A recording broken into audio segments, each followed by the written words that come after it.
Hey, I'm Chris Ralph, the professional prospector, and today I'm out doing some metal detecting. I found a little bit of gold so far, but I want to talk to you about something that honestly causes the most number of guys who are interested in metal detecting for nuggets get out there and eventually give up, get frustrated and give up.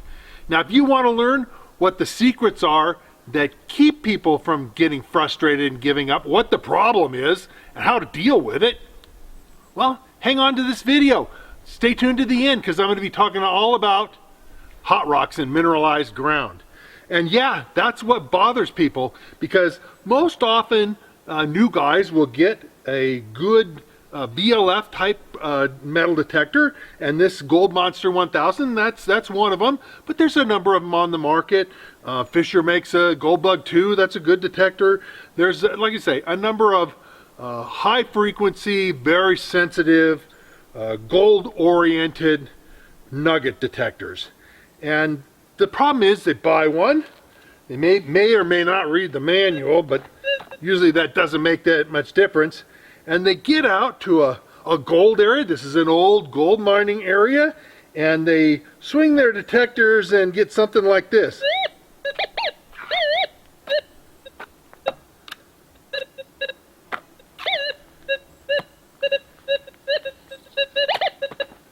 Now, that was a beep, beep, beep, beep, beep, beep, beep, beep, beep.